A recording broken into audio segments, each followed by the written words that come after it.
World of history. Joan of Arc, the girl who changed the fate of France in an age of war and darkness. Amid the ruins of a broken kingdom, a girl heard a voice. She wasn't a queen.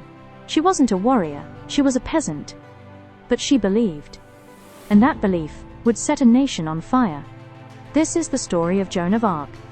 15th century France was on the brink. The 100 Years' War had left the country shattered. The English ruled the north. The king had no crown, and the people had no hope. But in the quiet village of Domrémy, a teenage girl listened, not to politics, but to the divine. At 13, Joan began hearing voices, visions of saints. They told her she had a mission, to save France. People laughed. Priests dismissed her. But she never wavered. She traveled alone to the Dauphin, the uncrowned king, and said, "God has chosen you, and I will lead you to the throne." She wore armor, carried a banner, and walked into battle with no training, only belief. At Orléans, she led the charge. She was shot with an arrow and kept fighting. Her courage lit a fire in the hearts of soldiers. And the English, for the first time, retreated. Joan didn't lead with a sword, she led with conviction. She brought the Dauphin to Reims. He was crowned King Charles VII.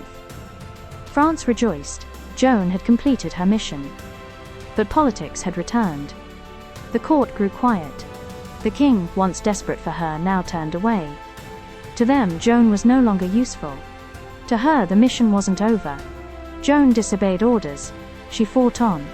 At Compiègne, she was captured by the Burgundians, sold to the English, and put on trial. Her crimes? Heresy, witchcraft, wearing armor. She stood alone. No lawyers, no allies, only her faith. On May 30th, 1431, she was burned at the stake. Her final word was, "Jesus." Joan died at 19. But her spirit never did. She wasn't a queen. She wasn't a soldier. She was a girl who believed so fiercely that an entire nation followed. She didn't ask for glory. She became a legend.